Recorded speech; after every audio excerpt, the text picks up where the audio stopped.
प्रियजन, आज का विषय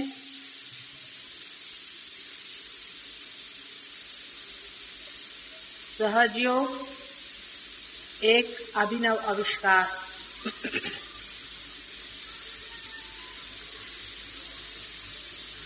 वास्तविक जो चीज स्थित है, जो है ही, उसका आविष्कार कैसे होता है।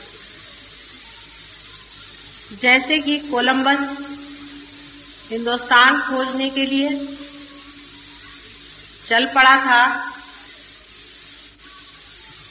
तब क्या हिंदुस्तान नहीं था? अगर नहीं होता तो खोज किस चीज की कर रहा था? सहजयोग तो है ही, पहले ही से है, उसका पता सिर्फ अभी लगा है। सहजयोग ये परम तत्व का अपना तरीका है, ये निसर्ग का अपना एक अनूठा तरीका है। यही एक ही मार्ग है जिससे मानव जाति को उत्क्रांति से, इवोल्यूशन से उस आयाम में, उस डायमेंशन में पहुंचाने का एक तरीका है, एक व्यवस्था है, जिससे मानव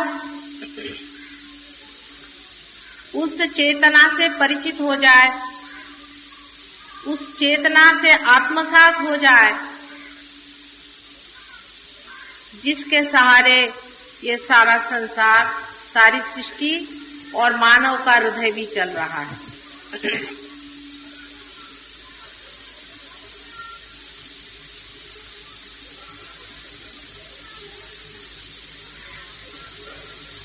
बहुत कुछ इसके बारे में लिखा गया है। पुरातन कालों से ही खोज होती रही। मनुष्य खोज कुछ रहा ही है हर समय, चाहे वो पैसे में खोज ले, चाहे वो सत्ता में खोज ले, चाहे वो प्रेम में खोज ले, वो किसी न किसी खोज की ओर दौड़ रहा है। लेकिन उस खोज के पीछे में कौन सी प्यास है, वो शायद वो जानता नहीं। उसके पीछे में सिर्फ आनंद की खोज है। आनंद की खोज में वो सोचता है कि बहुत सी अगर संपत्ति इकट्ठा कर ले तो उस आनंद में लय हो सकता है। लेकिन ऐसे भी देश अनेक हैं जिन्होंने संपत्ति में बहुत कुछ प्रगति कर ली, बहुत कुछ पा लिया है और अत्यंत दुखी है। आनंद तो दूर रहा, हजारों लोग वहां आत्महत्याएं कर रहे हैं।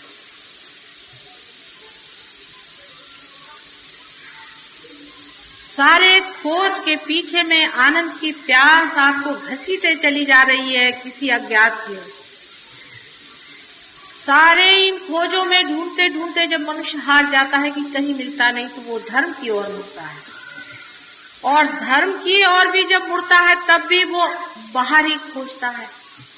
कारण ये है कि जो वो खुद है, स्वयं है, वो खो चुका है, उससे अपरिचित। इसलिए अपने से मनुष्य भागता है, हर समय अपने से भागता है। 2 मिनट अपने साथ नहीं बैठ पाता। उसको अगर 2 मिनट अपने साथ बैठने को कहो तो वो कहता है, प्रभु ये क्या मेरे लिए सजा हो गई, जिसको आजकल बोर्डम कहते हैं। आदमी अपने से इतना क्यों उबा हुआ है? सोचने की बात है कि मनुष्य अपने से इतना क्यों जोरों से भागा चला जाता, क्योंकि वो अपने से अपरिचित है। अपने सौंदर्य से, अपने वैभव से, अपने ज्ञान से और अपने प्रेम से अपरिचित मनुष्य आनंद की खोज बाहर की ओर करते हुए दौड़ रहा है। आनंद बाहर है नहीं, वो अंदर है, आप में है। आप स्वयं आनंद स्वरूप है, आप परमात्मा स्वरूप है, ऐसा सब लोग कहते हैं। सिर्फ बातें करने से ही ये बात पूरी होने वाली है। मराठी में कहते हैं बोलाचाच भात बोलाची कड़ी। चाहे हम आपको कहें कि आप निराकार को खोजें, चाहे साकार को खोजें, सो सब बातें ही बातें तो हो गई, हजारों बातें हो गई, करोड़ों किताबें लिखी गई, न जाने कितने ही जीवन बर्बाद हो गए। इंसान की इस खोज का कोई अंत नहीं।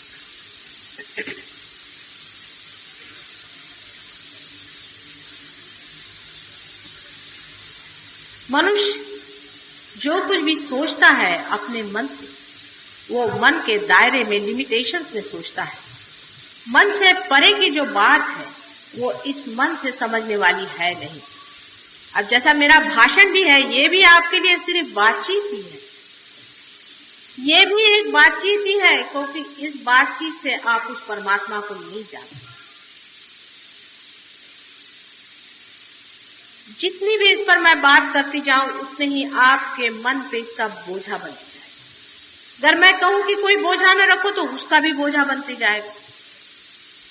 इसी तरह की व्यवस्था परमात्मा ने हमारे अंदर कर दी है कि मन से हम जो भी करेंगे सो बोझिल हो जाएगा, और उस बोझे के नीचे हम दबे हुए उड़ नहीं सकते वहां पर जहां पर हमें जाना।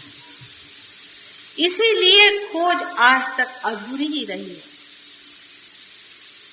लेकिन नवनिर्माण की बात मैं आपसे करने वाली हूँ। सिर्फ बात ही नहीं, उसका आविष्कार जो कि खोज निकला है।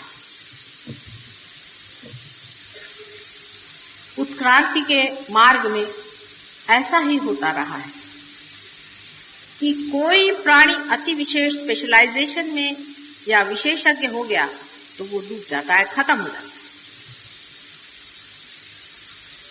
उसी तरह से मनुष्य का भी हुआ जा रहा है कि इतना ज्यादा आपस की जो विरोध और कंपटीशन चल रही है, उससे मनुष्य ने भी अपने दिमाग को इतना ज्यादा विशेषज्ञ कर लिया है कि वो फटा चला जा रहा है उसका दिमाग। और एक अब नया तरह का मानव आने की जरूरत है, जो इस मन से परे उस शक्ति को जान ले, जो इस मन को भी चलाता है और इस हृदय का भी स्पंदन करता है।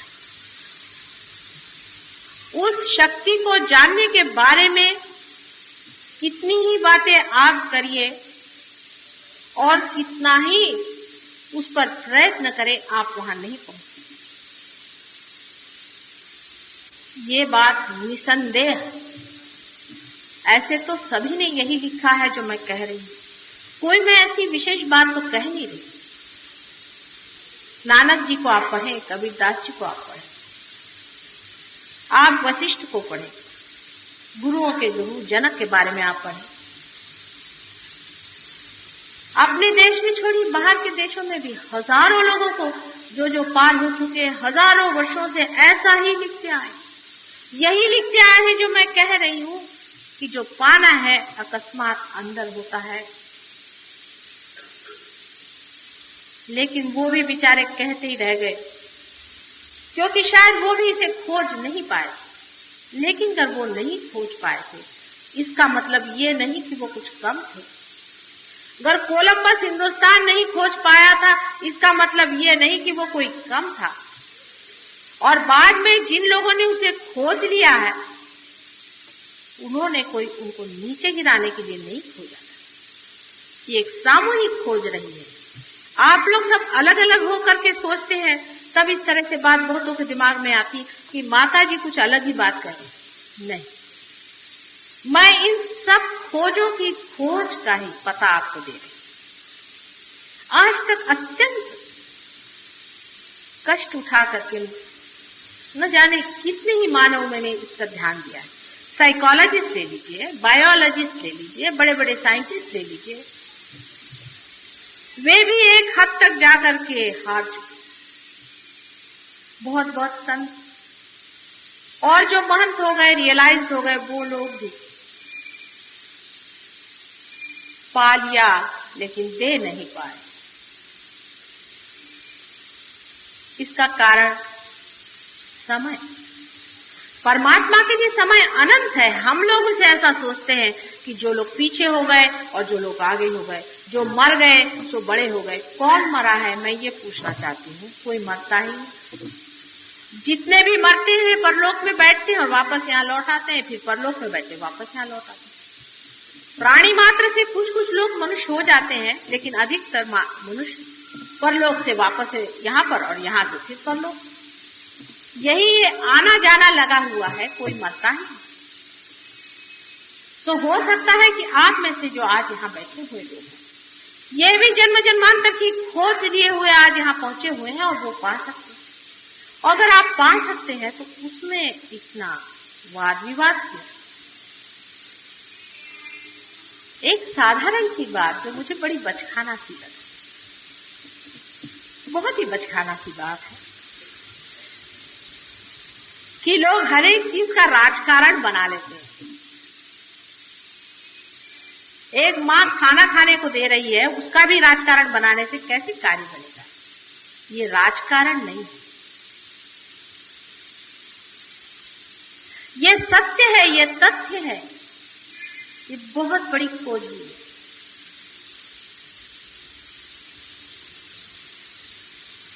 यहाँ पर जो लोग रियलाइज लोग बैठे हैं वो समझ रहे हैं मैं क्या कह रही हूँ। धर्म की खोज में मनुष्य परलोक ही तक पहुंच पाया है, अभी तक परम तक नहीं पहुंचा। और जो परम में पहुंचे भी थे वो परम को नीचे नहीं ला सके। और लोगों के लिए ये बात बहुत सत्य है, क्योंकि जैसे आपके अनेक जन्म हुए, मेरे भी अनेक जन्म हैं। और इन सब बड़े बड़े खोजने वालों से मेरा भी बहुत नजदीकी संबंध रहा है, और वो मेरे जितने अपने हैं शायद आप लोगों के नहीं है।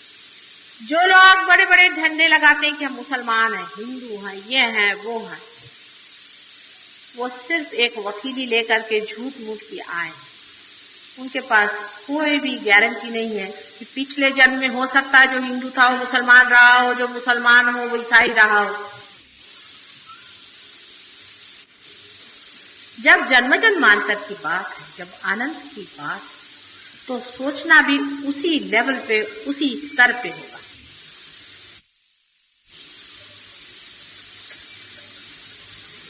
वो स्तर ऐसा है कि जो कुछ परम है वो जड़ नहीं है, जो कुछ परम तत्व है वो जड़ नहीं है,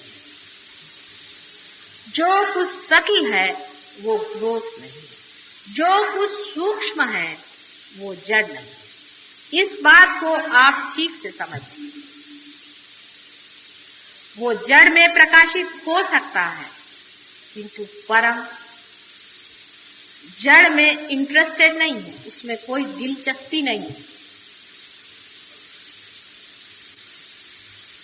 जैसे कि बहुत से लोग मुझे बताते हैं कि एक साधु संत थे, वो परमात्मा से कुछ मांग रहे थे और उनको परमात्मा ने दे दिया होगा, लेकिन परमात्मा ने नहीं दिया, ये मैं बता सकती हूँ। परमात्मा को इसमें कोई भी इंटरेस्ट नहीं है कि आपके इतने बच्चे पैदा हो जाए, कि आपको जमीन मिल जाए, आपको घर मिल जाए, आपको दुनिया भर की ऐशो आराम मिल जाए। इसमें परमात्मा को कोई भी इंटरेस्ट नहीं। हमने परमात्मा को समझने में ही गलती कर दी है। परम तत्व को परम ही देने में इंटरेस्ट है, ये बात आप लिख कर रखें।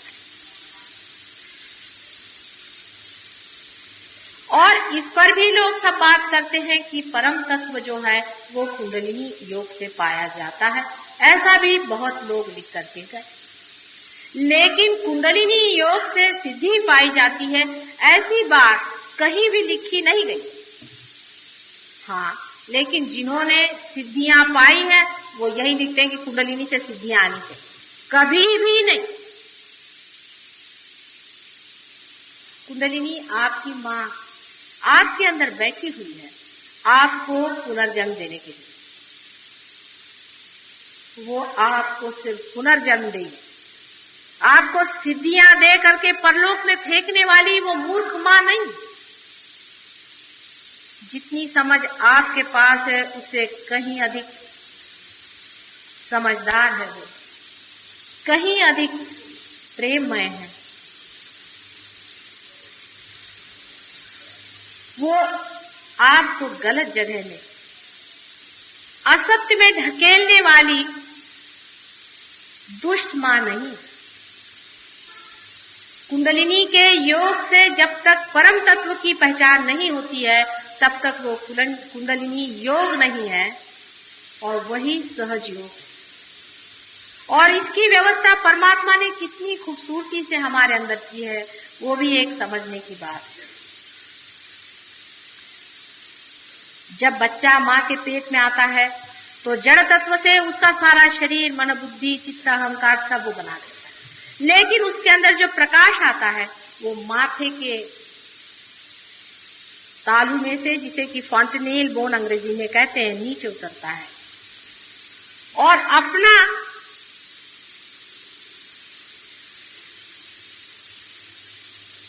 ब्रेन, मग्स, जिसका आकार त्रिकोणाकार एक प्रिज्म के जैसा है, उसमें से यही शक्ति गुजरते वक्त 3 हिस्सों में बट जाती है।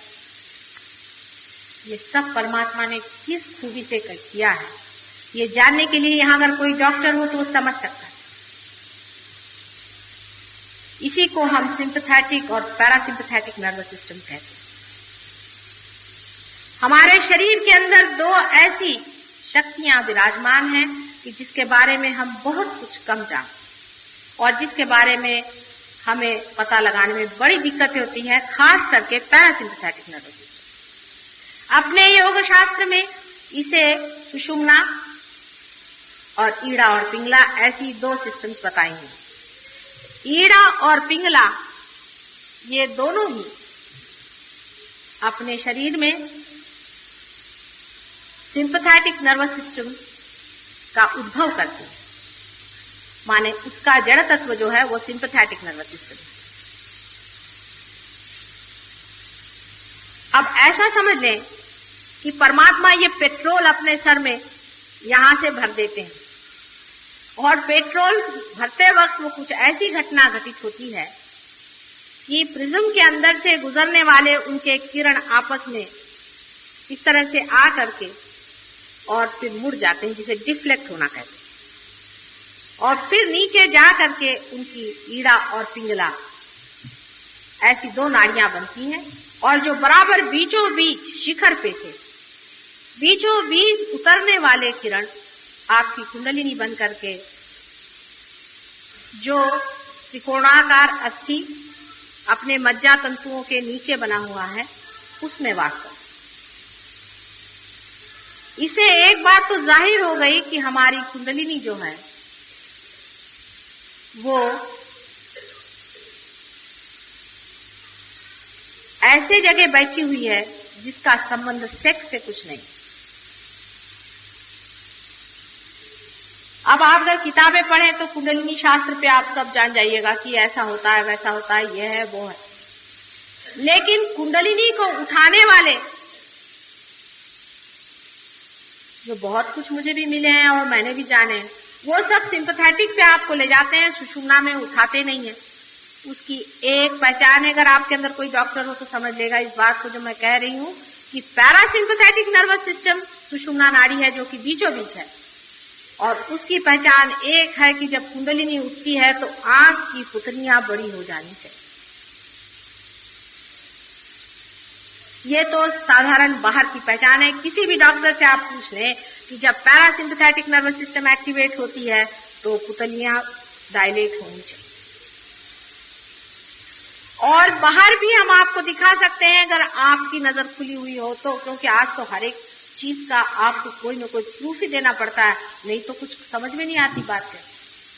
इसका भी एक प्रूफ है कि अगर आप हमारे किसी इसमें आए या आज ही आपको दिखा देंगे तो कुंडलिनी का स्पंदन भी आप देख सकते हैं कि सबसे पहले त्रिकोणाकार अस्थि पे जोरों में होता है। आप जानते हैं कि त्रिकोणाकार अस्थि पे कभी भी कोई स्पंदन होता नहीं, वो हम दिखा सकते हैं। आप अगर देखें कि त्रिकोणाकार अस्थि में स्पंदन होता है और धीरे धीरे स्पंदन ऊपर की ओर उठता है और उसके साथ साथ बीच बीच में किसी किसी जगह ज्यादा स्पंदित होता है, वही अपने केंद्र। यह आपको दिखाया जा सकता है और उसको आप देख सकते हैं, उसकी प्रचिति है।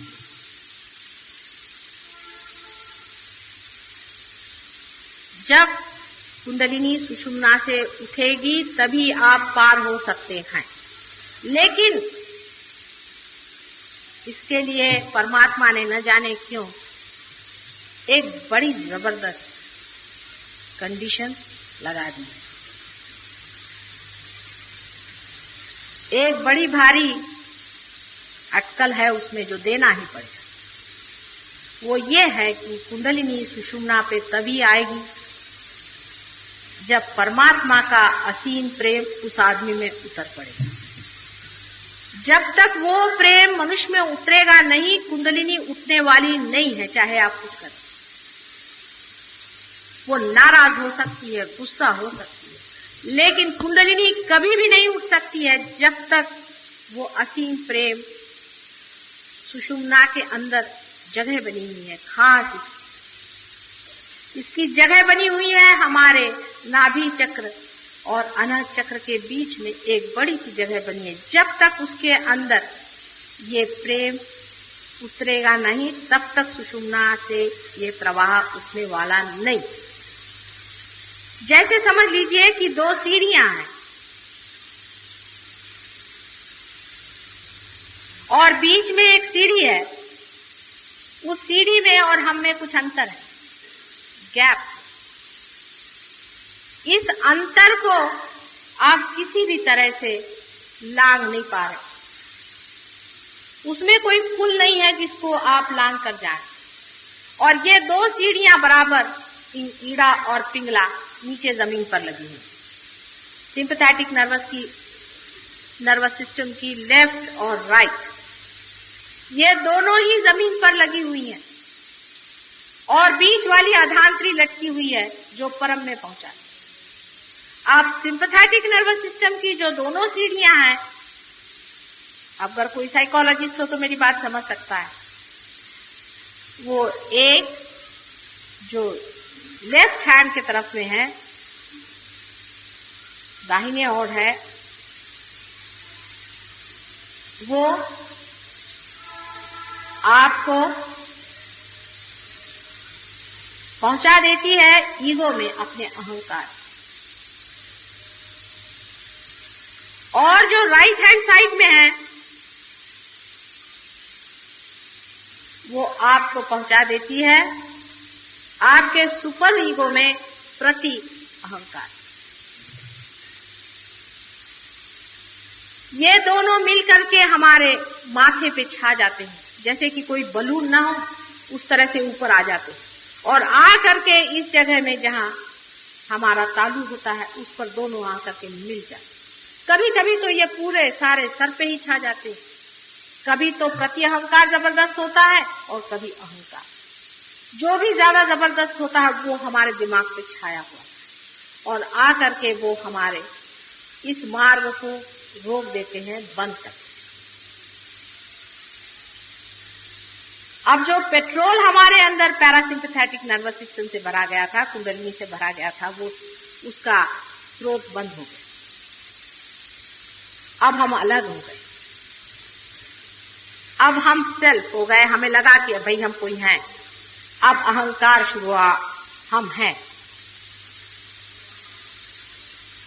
अब यही भागने का, अपने से भागने का कारण, क्योंकि हम जो हैं वो हमको हम जानते ही नहीं कि हम क्या हैं। आप मेरी ओर इतना चित्त लगाकर सुन रहे हैं, मैं आपकी ओर अपना चित्त नहीं लगा सकती। मैं कहूं आप अपनी ओर चित्त लगाएं तो आप लगा ही नहीं सकते हैं, क्योंकि आप कट गए उस स्रोत से जो आप हैं।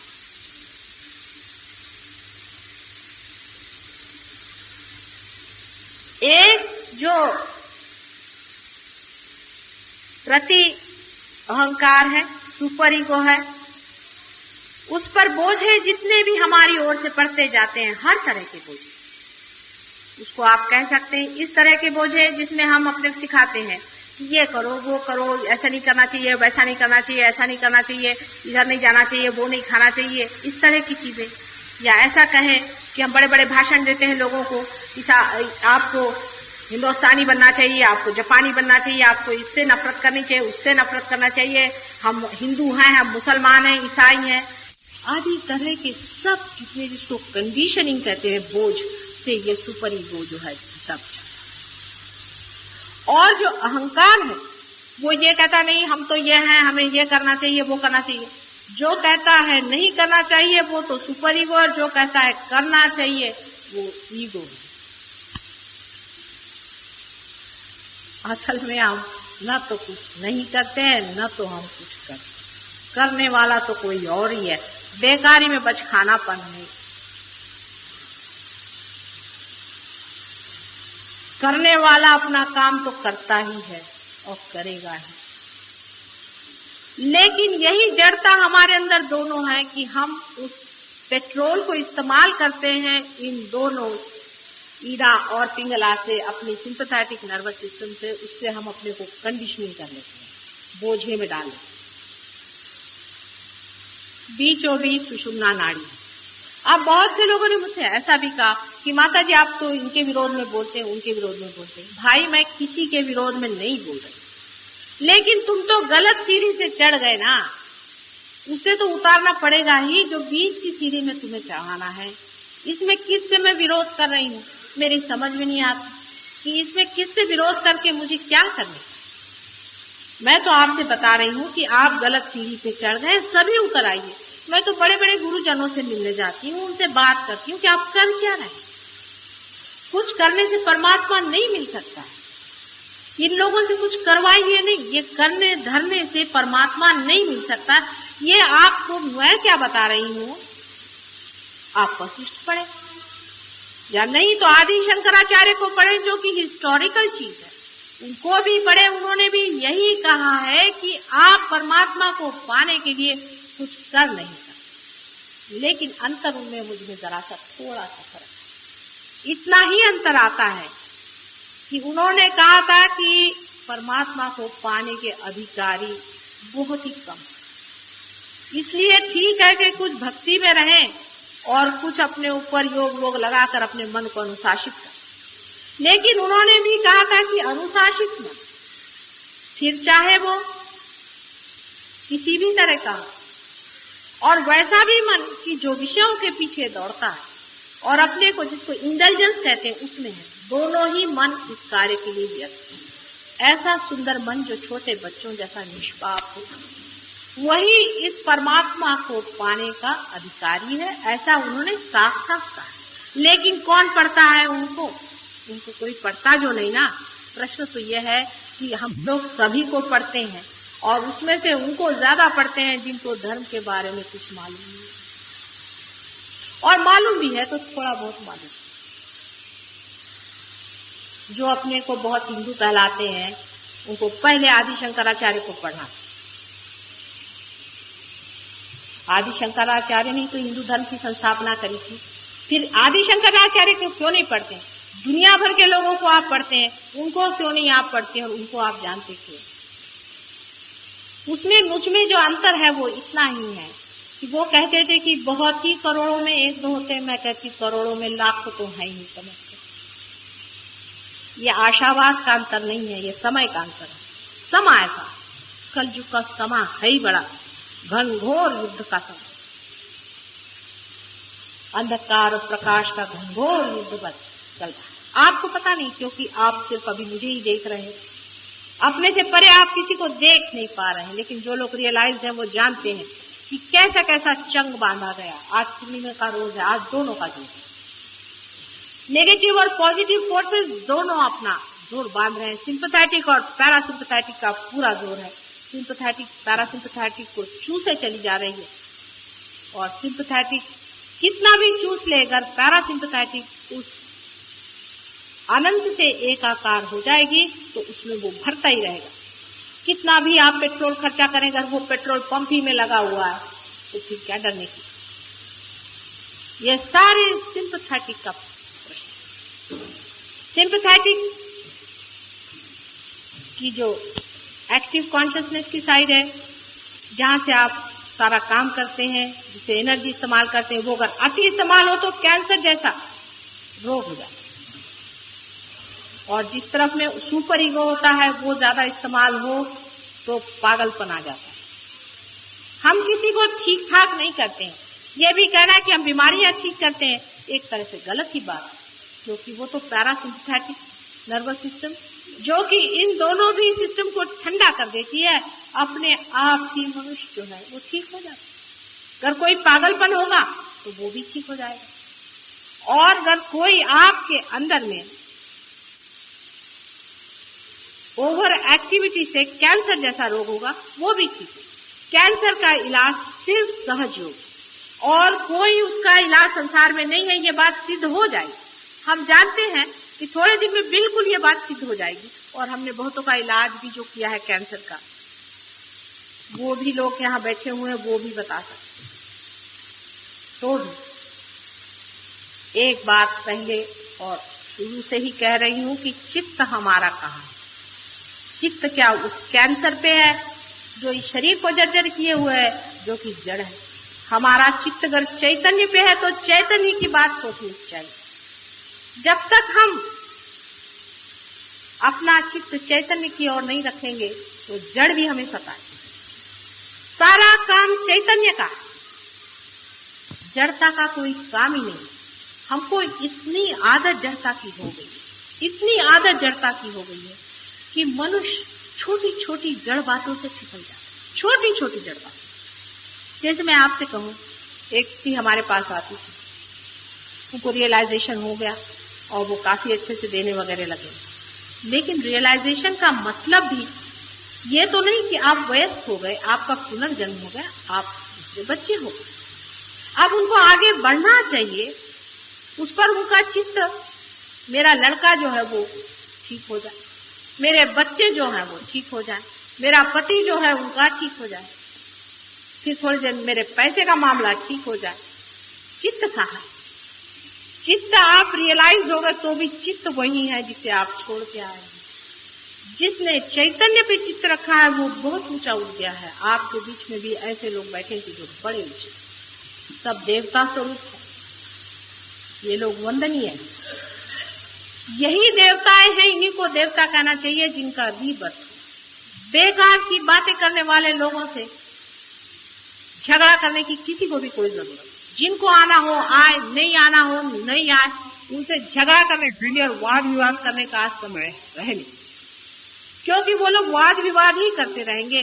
क्योंकि शंकराचार्य ने भी कहा था ना कि निम्न कोटि के लोग हैं, उनको तो ठीक है वो अपने किसी तरह से अपने मन को अनुशासित करें और किसी तरह से अच्छे से रहे, चोर चकोरी से बचे, एक अच्छे सामाजिक घटक बन के रहे। किंतु परम में पाने वाले लोग, परम की ओर दृष्टि रखने वाले लोग, ऐसी चीजों से संतुष्ट होने वाले नहीं। जब तक परम आपने पाया नहीं, आपको मेरे ऊपर भी बिल्कुल विश्वास नहीं करना। इस ढकोसलेबाजी की बिल्कुल जरूरत है। किसी भी चीज आपको कोई भी बताए, आप कुछ विश्वास न करके पहले अपने अंदर पा लीजिए, तभी आप मेरे ऊपर भी विश्वास। यहाँ कोई बाजार खोलना नहीं है, पैसा कमाना नहीं है, नाम कमाना नहीं है, सिर्फ मुझे यहाँ मनुष्य का परिवर्तन करने का है। और इस जन्म में नहीं हुआ तो अगले जन्म देख लेंगे, हम तो हमें अनंत में ही रहने की आदत की है। लेकिन अब भी ये सोच लेना चाहिए कि जो कोई मर चुके सो मर चुके हैं, उनकी बातें लेकर के न दोहराइए, चित्त अपनी ओर रखिए। शायद हो कि उनमें से आप एक हो जिन्होंने कुछ लिख दिया था, हो सकता है कि आप ही वो बड़े भारी लोग हो जिन्होंने कि बहुत कुछ लिखा और आज फिर यहाँ जन्म लेकर के आए हैं अपना दावा लेने। जो हो चुका सो दी।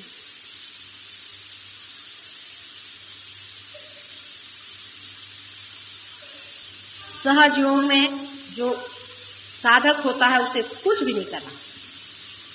जो डूब रहा है पानी में वो कुछ न करे तो अच्छा है, लेकिन बाकी के तैराक लोग उसे बचाते हैं और उसे उठाते हैं। यही साधारण तरह से सहयोग आप समझिए। जो लोग अपने सूत्र पे उतर गए हैं, जो लोग पार हो गए हैं, जो अपने अंदर एकाकार अपनी शक्ति से हो गए हैं, वही सब कुछ करेंगे। आप शांत बैठिएगा जो अभी तक पार नहीं। आपके सूत्र में आकर वो आपको प्यार देंगे, आपके सूत्र पे आकर वो आपके चक्रों को ठीक करेंगे, क्योंकि आप अभी अपने चक्रों को जानते ही नहीं। जब आप पार हो जाएंगे तब आप मेरी बात जानिएगा कि हाँ यहाँ चक्र है, ये चक्र घूम रहा है, वो चक्र चल रहा है, उनका ऐसा चक्र है। तभी आपको कलेक्टिव कॉन्शियसनेस जिसे कहते हैं, सामूहिक चेतना, उसका आभास।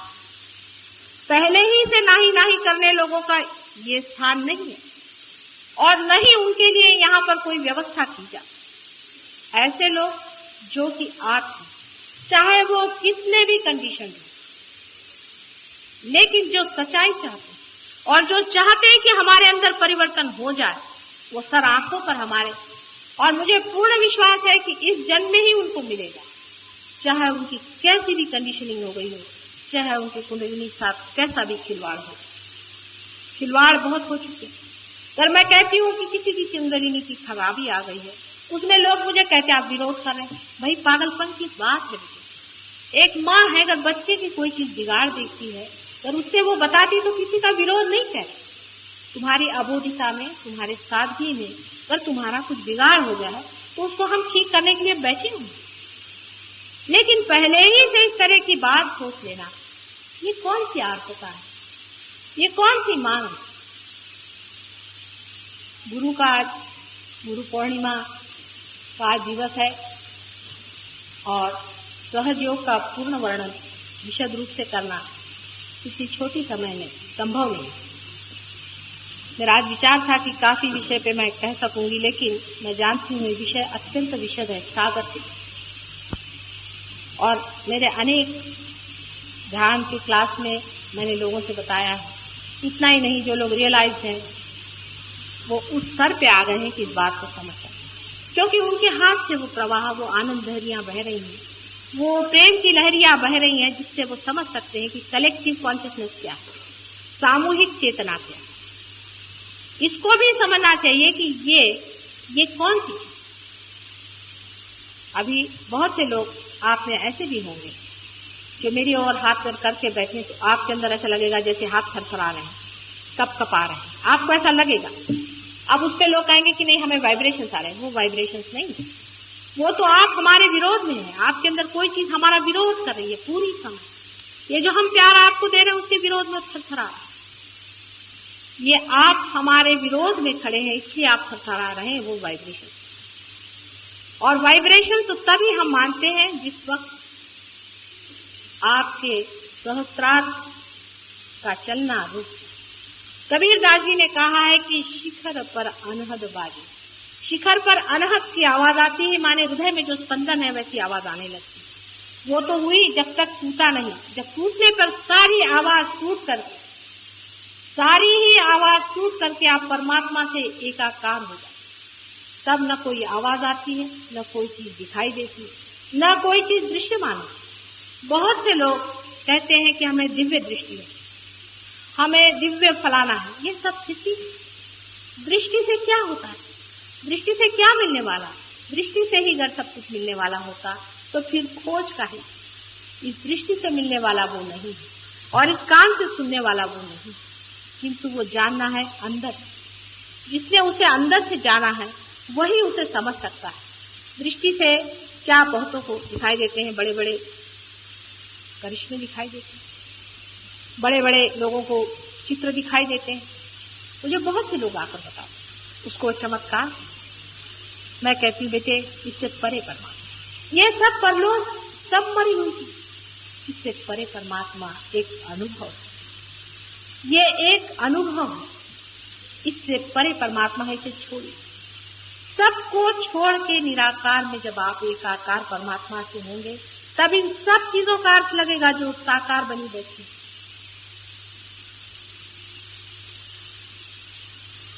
इस आनंद लहरी से लोगों ने बहुतों को ठीक भी किया, बीमारियां ठीक हुई। लेकिन सबसे बड़ी जो चीज हुई है जिसका मुझे बहुत आनंद है कि 10 आदमी पार भी हो गए, सब ने मिलकर सामूहिक किया, पार हो गए। अब आप ये कहेंगे कि इतने जल्दी कोई पार क्यों होता है? नहीं होते, बहुत से लोग नहीं होते। 4-4 साल लोग हमारे पास आ रहे हैं, बहुत बड़े बड़े लोग हैं। कोई तो बड़े भारी मिनिस्टर साहब है, कोई गवर्नर साहब है, कोई कुछ है। नहीं होते तो नहीं होते, हम तो उसे क्या करें? हमें किसी से पैसा तो लेना है नहीं कि आप 2000 रुपया दे दीजिए हम पार कर दे, सर्टिफिकेट दे दें। ये जो नहीं हुआ सो नहीं हुआ भाई, हुआ तो अभी हम अमेरिका गए थे, वहां पर एक साहब बहुत बड़े राजा हैं, वो कहीं वहां मिले, वो हमारे साथ। वो हमसे कहने लगे कि माता जी ये क्या, आप जो आता उसको पार कहते, हमको नहीं कहते, हमने क्या किया। मैंने कहा बेटे हम तुमसे कुछ कहेंगे नहीं क्योंकि तुम्हें दुख होगा। तुम धर्म के ऊपर में इतना लेक्चर होते हो, तुमने कभी धर्म में उतरे हो क्या? कि रात दिन तुम जो अपनी जान को मारे ले रहे हो, ये किससे मारे? तुम जरा इसे छोड़ो, थोड़ा सा परमात्मा पे छोड़ो। 4 दिन बीत गए, उसने कहा भैया आपको हम मान गए। हम इंडिया में गए तो सब लोगों ने हमसे कहा कि तुम तो भैया एकदम पार हो और तुम हमारा कार्य करो, तुम हमको रुपया दो और ये करो, सबने हमें सर्टिफिकेट दिया।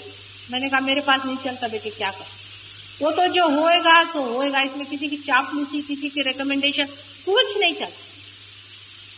ये इतना अल्ट्रा मॉडर्न है कि इस पर किसी का असर नहीं चलता। जो होगा सो होगा, जो नहीं होगा सो। अब जो नहीं हुए वो नाराज हो जाते हैं और मेरे खिलाफ जा करके कुछ बोलने लग जाते। बोले अब हम क्या करें, नहीं हो रहे तो भाई हम तो चाहते हैं कि सबको हो, रात दिन मेहनत कर रहे हैं कि आप लोग हो जाओ, लेकिन आप नहीं होते, उनसे हम क्या करें, आपकी रुकावट।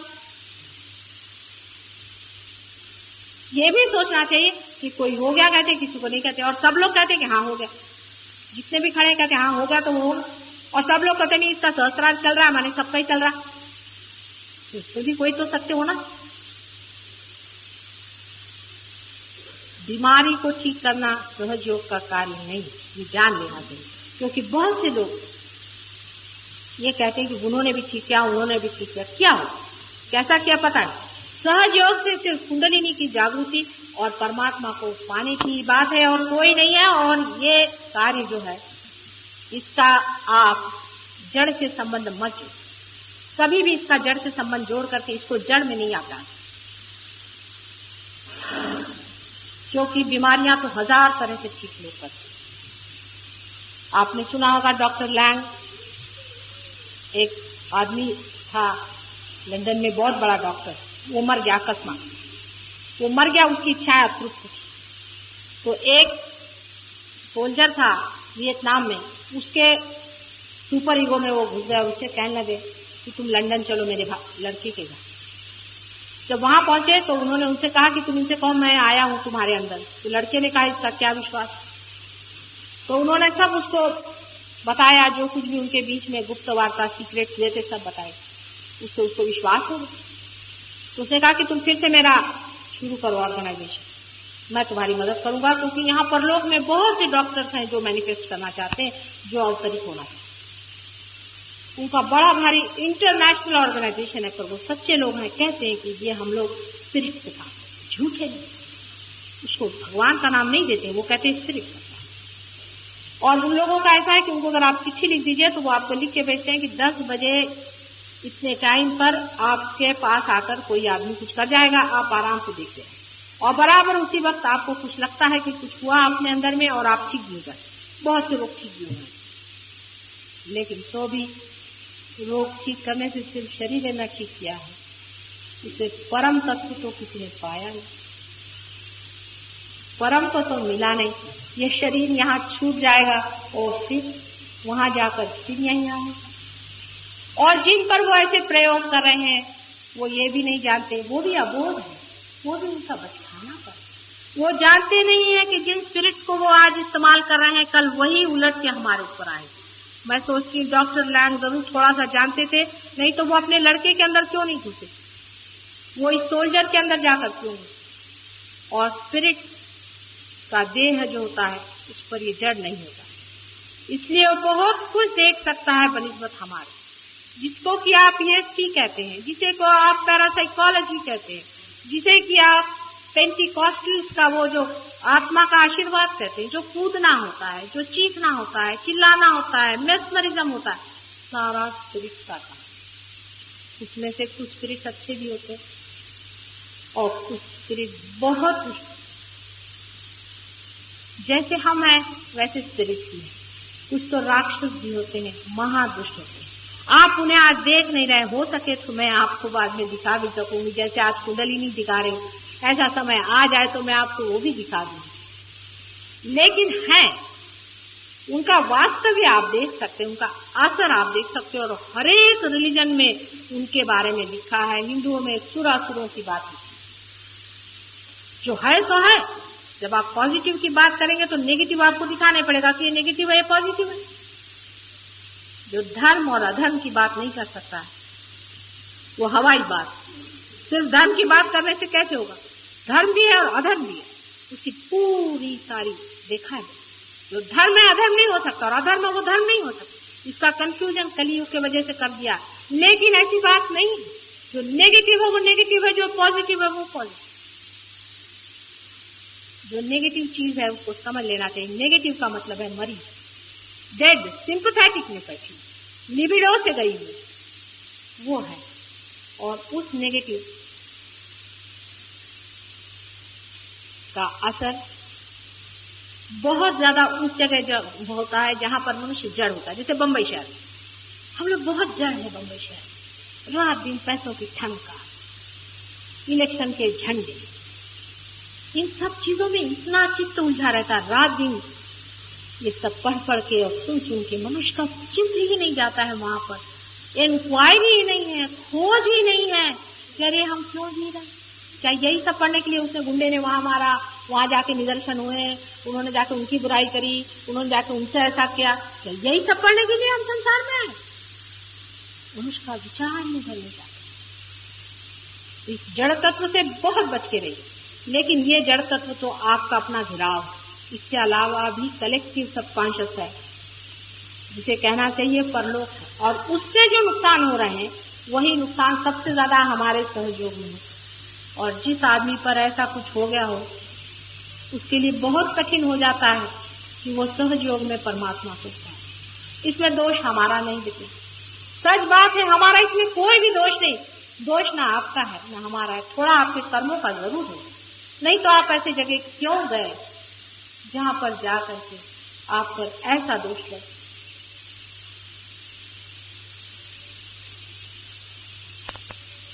पूरी सतर्कता में स्वयं से अपने आप होने वाला जीवन का विकास, यही सहजीव।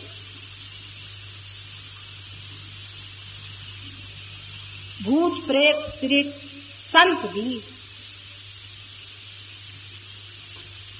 इनसे आप परम नहीं पाए। वो मरे हुए लोग हैं। परम सिर्फ जिंदा में ही आ सकता है। मरे हुए में अगर आता तो क्यों वो यहाँ आ रहे हैं हमारे ऊपर? वहां क्यों नहीं बैठते?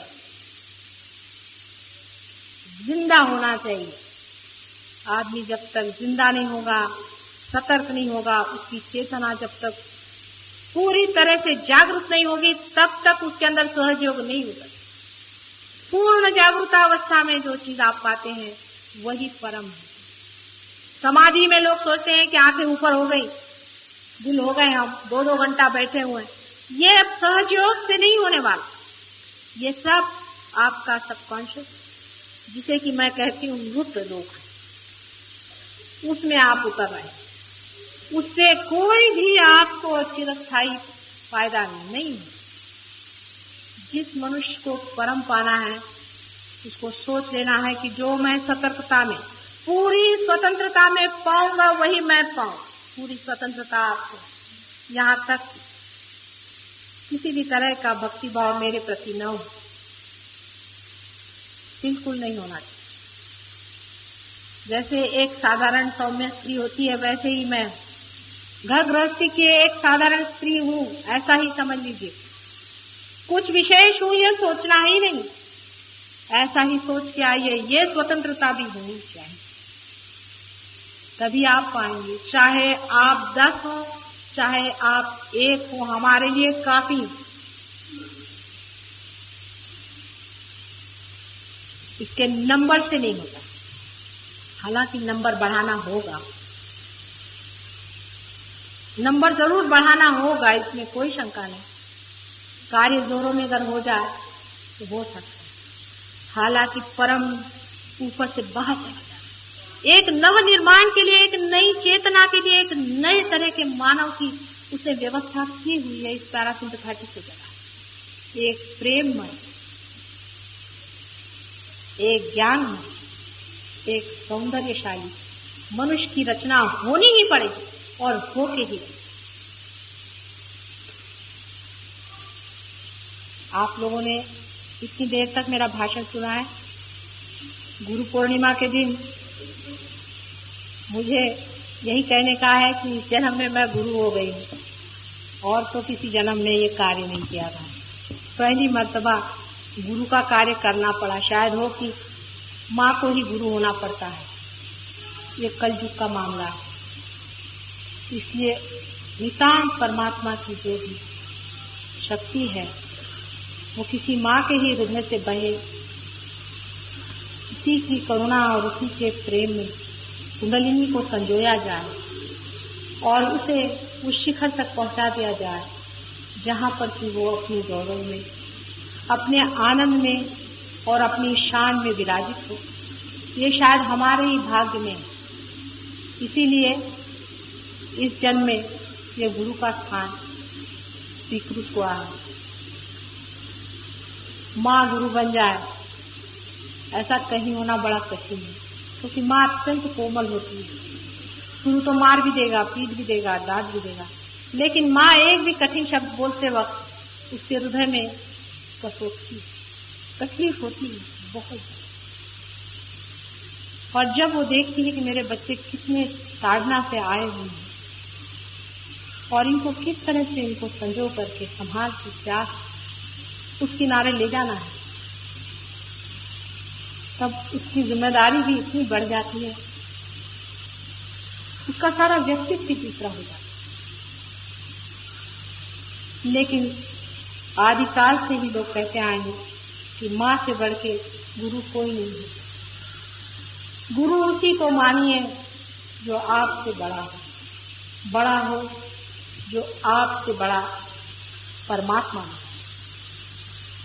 रामदास स्वामी ने गुरु के बारे में ऐसा कहा था कि गुरु उसे मानिए कि जो स्वयं तो पारस है ही, दूसरों को छूते ही वो सोना नहीं बना देता उसे, पर पारस बना देता। जैसा खुद है वैसा ही दूसरों को बना देता। और इसीलिए ये माँ स्वरूप चीज है।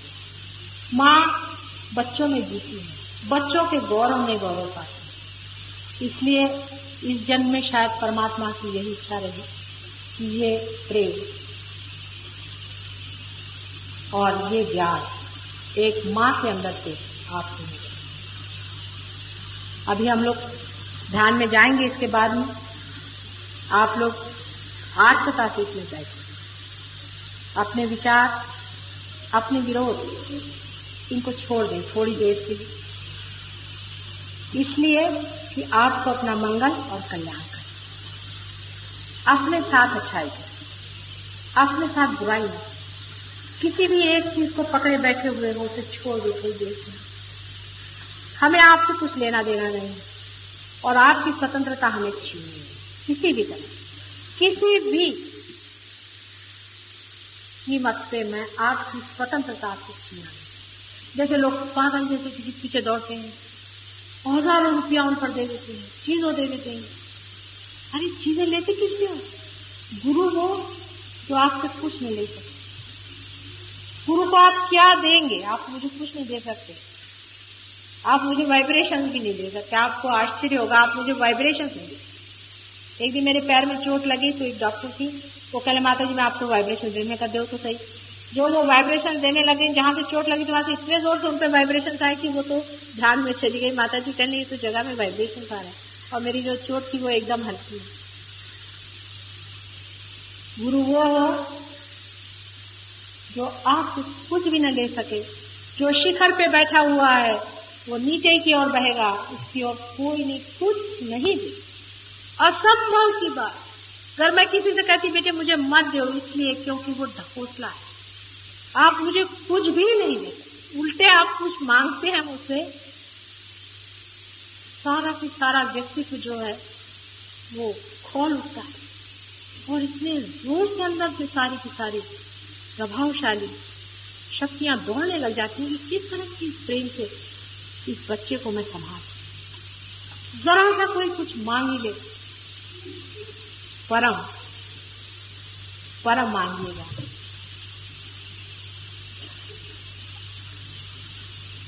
आज के गुरु पूर्णिमा के दिन मेरा आपको सबको बहुत बहुत आशीर्वाद। और जितने रियलाइज लोग हैं उनको विशेष रूप से और उनको यही विनती है कि जैसे आपने पाया है दूसरों को देने का पूरा प्रयत्न, उनको भी इस ओर लाने का प्रयत्न करें। हो सकता है वो लोग आपसे नाराज हो जाए, गुस्से हो जाए, मारेंगे, पीटे, ये कुछ भी नहीं है, इससे कहीं अधिक हमने सहा हो, इसलिए कुछ भी नहीं। वाद विवाद करेंगे, आपको नहीं मानेंगे, कोई हर्ष नहीं, छोड़ दीजिए।